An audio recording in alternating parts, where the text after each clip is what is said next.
Malgré son très ancien renom de fertilité, l'Algérie compte encore de vastes étendues de terre, desséchées et incultes.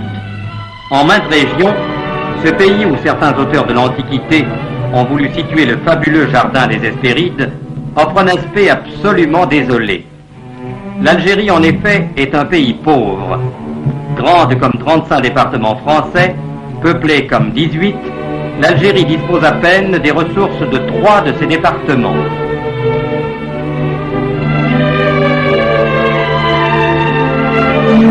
D'immenses territoires sont cultivés à peu près exclusivement en céréales, avec des moyens rudimentaires.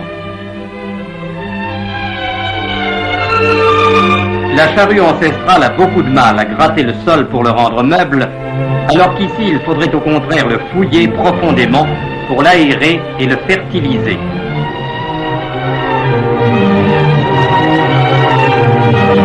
Le blé indigène, court et rare, que les moissonneurs coupent à la faucille, comme dans l'Antiquité, est loin ici d'évoquer l'aisance et la prospérité.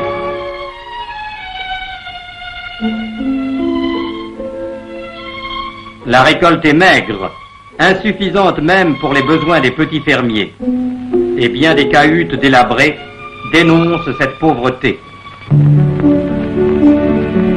Tel est le mal. Et voici le remède. Ce qui manque essentiellement à ces terres pour qu'elles puissent fournir le rendement qu'on est en droit d'attendre de leur fertilité naturelle, c'est l'eau. L'eau, élément primordial de toute vie et de toute richesse.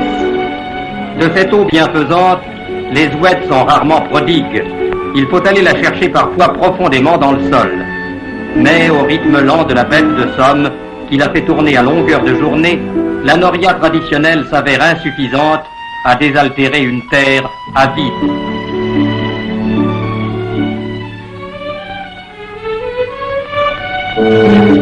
L'éolienne plus moderne n'en est pas davantage capable. Seule l'électricité, cette fée providentielle, peut apporter à l'homme dans ces régions désolées les moyens sûrs d'améliorer sa condition en transformant la nature. Aussi, les agriculteurs attendent-ils, avec une légitime impatience, la réalisation des travaux d'électrification du pays. Chaque année, une tranche nouvelle de travaux vient apporter ses bienfaits. Les équipes de monteurs avancent. Les supports sont plantés. Supports de béton, béton précontraint, pylônes métalliques légers pour les lignes de distribution à haute tension et les lignes d'abonnés.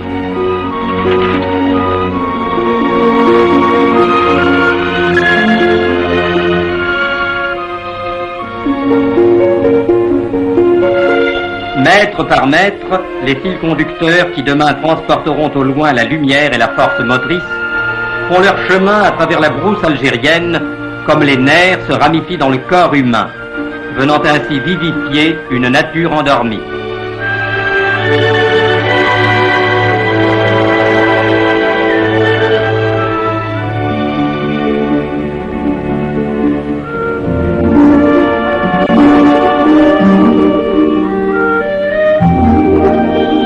Les postes de transformation sont construits.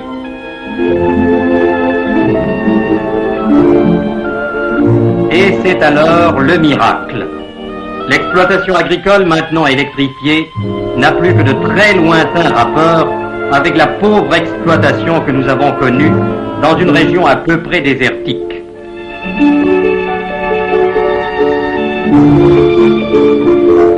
À la ferme, désormais, le travail de chaque jour s'accomplit régulièrement, méthodiquement. L'électricité apporte partout la force motrice nécessaire aux menus travaux.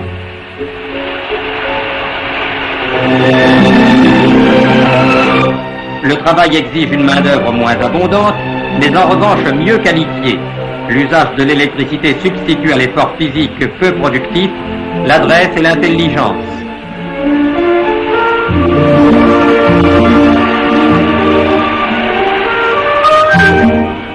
La vie à la ferme, autrefois si pénible et si rustre, est devenue maintenant saine et agréable.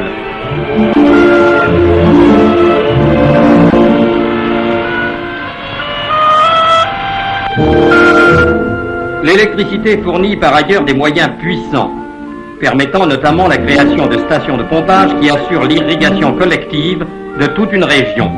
C'est ainsi que la station de pompage de la Régaïa dessert de vastes superficies de culture maraîchère dans la région algéroise de la plaine de la Mitidja, qui concourt à l'alimentation de toute la population d'Alger.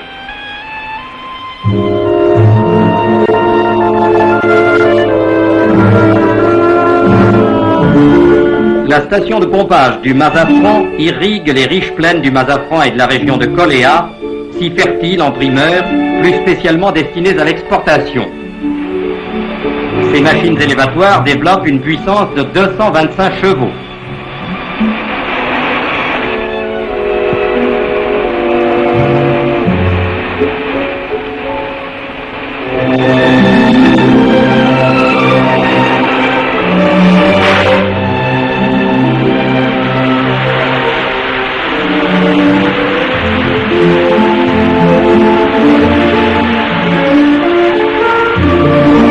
Puisant son eau dans l'Oued Chelif, la station de pompage de l'Avigerie, achevée en 1948, alimente les réseaux d'irrigation de l'immense plaine du Chelif entre l'Avigerie, Affreville et Dupéret.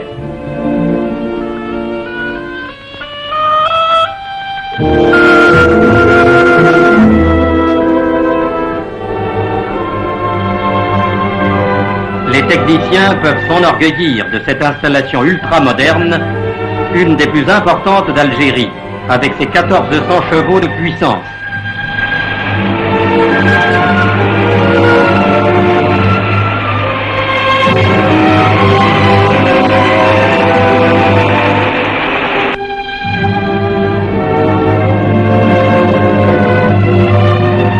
C'est encore l'électricité qui, grâce à sa puissance et à sa souplesse d'utilisation, a permis le développement des irrigations en pluie, particulièrement appréciées et qui conviennent à toutes les cultures.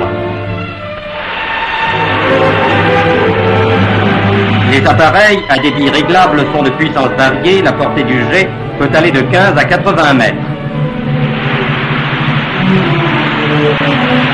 Procédé facile qui ne nécessite pratiquement aucune main-d'œuvre, l'usage de cette pluie artificielle a sauvé déjà bien des récoltes qui étaient compromises. Désormais, l'électricité est partout, au service de tous. La noria ancestrale a été approfondie et électrifiée. Les nappes souterraines, autrefois inaccessibles, sont devenues autant de sources jaillissantes.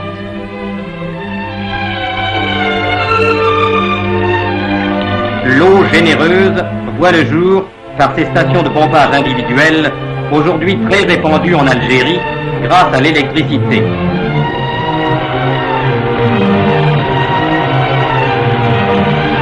L'eau vivifiante, distribuée par des canaux bien tracés, va transformer les plaines arides en jardins luxuriants.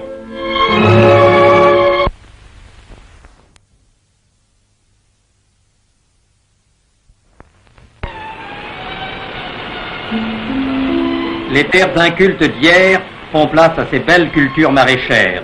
Le miracle de l'eau a révélé l'étonnante fertilité de cette terre.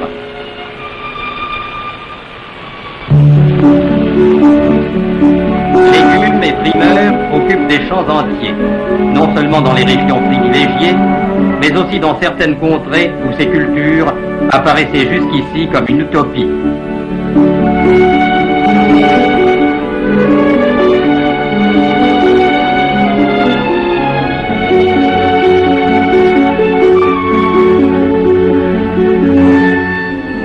La culture de la vigne s'est, elle aussi, améliorée. Les exploitations modernes ont fait éclore sur le sol algérien de magnifiques vignobles dont l'ordonnance et la vigueur visent la prospérité.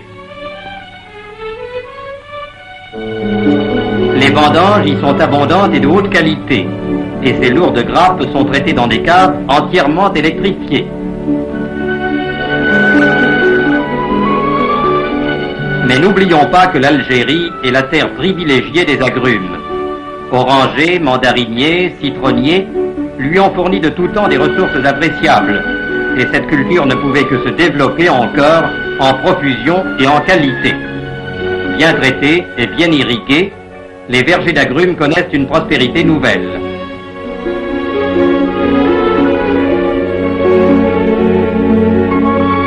Dans les grandes exploitations de cultures améliorées, qui utilisaient naguère des animaux de trait nombreux et une main-d'œuvre considérable, le labourage électrique est venu renforcer prodigieusement, par sa puissance et ses facilités de mise en œuvre, le rendement des terrains cultivés.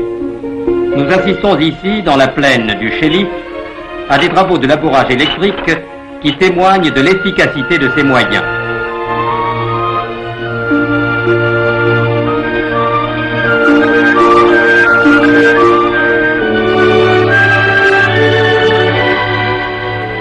Deux treuils, équipés de puissants moteurs électriques, tirent alternativement une charrue à double socle basculant de 5 tonnes.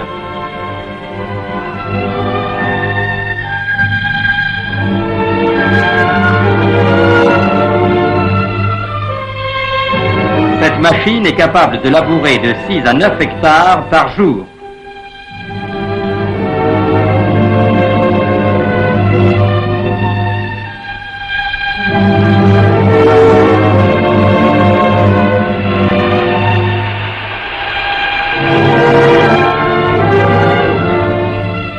La profondeur du sillon creusé, qui est de 40 cm, permet de conserver une plus grande humidité au sol, d'où un rendement à l'hectare presque doublé, comparativement aux cultures améliorées. Les champs maigres d'autrefois ont fait place à cet océan d'épis mouvants, à ces blés sains et vigoureux. Et lorsque vient l'été, certains champs de blé algériens, ondulant au vent du sud, évoquent les riches plaines de la Beauce.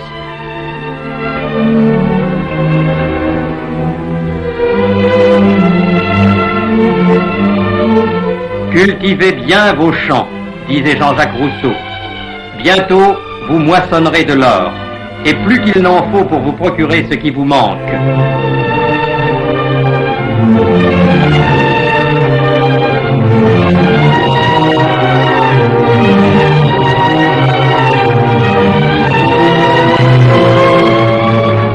Les villages musulmans eux-mêmes s'électrifient de plus en plus. Et les familles autochtones ne sont pas les dernières à réclamer l'usage de l'électricité, dont elles ont eu très vite fait de comprendre les possibilités et les bienfaits multiples.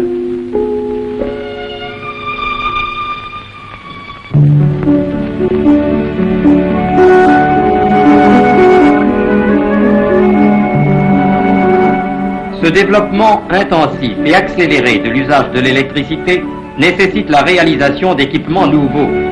La production d'énergie électrique, qui en 1938 était de 300 millions de kWh, a dépassé 520 millions en 49. Elle atteindra 700 millions en 52 pour dépasser 1 milliard en 1960. Parmi les ouvrages nouveaux, celui de Michelet, en Grande-Kabylie, produit 22 millions de kWh.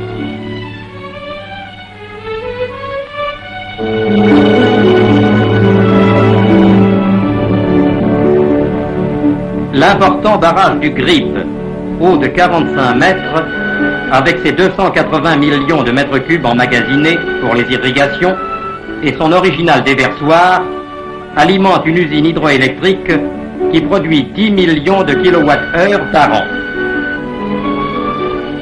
Construit spécialement pour les irrigations avec son réservoir de 225 millions de mètres cubes, le grand barrage de l'Oued-Fodda, 100 mètres de hauteur, alimente une usine de 15 millions de kWh par an.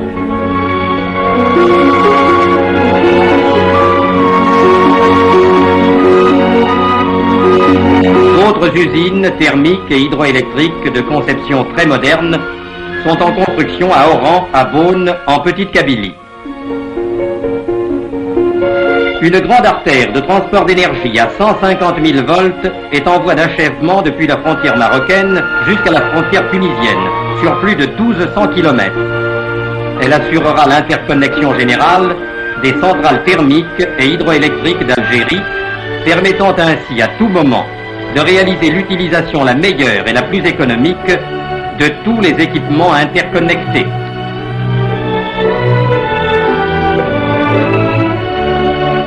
Ainsi, par le miracle de l'électricité, qui rend possible la mise en valeur de ces immenses richesses agricoles, l'Algérie pourra développer ses échanges commerciaux avec la métropole et l'étranger. Améliorer sans cesse davantage le sort d'une population qui chaque année s'accroît de 120 000 habitants et devenir ainsi une terre heureuse et prospère.